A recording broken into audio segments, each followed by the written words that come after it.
ఏ లోహంతో చేసిన ప్లేట్లో తింటే ఎలాంటి అనారోగ్యాలు నయమవుతాయో తెలుసా?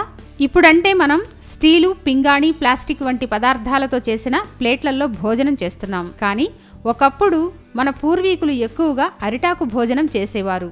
అది కుదరకపోతే ఇంట్లో ఉన్న ఇత్తడి, వెండి వంటి లోహాలతో చేసిన ప్లేట్లను భోజనానికి ఉపయోగించేవారు. నిజానికి వారు ఇలా ఆయా లోహాలతో చేసిన ప్లేట్లలో భోజనం చేయడం వెనుక ఆరోగ్య రహస్యం దాగి ఉందని తెలుసా? అదేమిటో ఇప్పుడు తెలుసుకుందాం.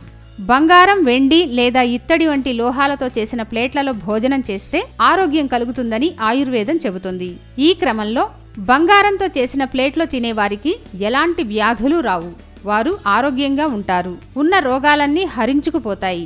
వెండితో చేసిన ప్లేట్లో భోజనం చేస్తే నేత్ర సంబంధ వ్యాధులు రావు.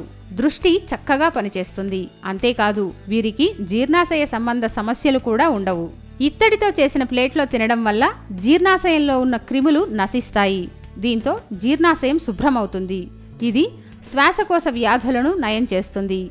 శరీరానికి బలం చేకూర్చుతుంది. పైన చెప్పిన వాటితో పాటు రాగితో చేసిన చెంబులు, గ్లాసులో నీరు తాగితే దాంతో ఎలాంటి అనారోగ్య సమస్యలు ఉన్నా సరే ఇట్టే పోతాయి.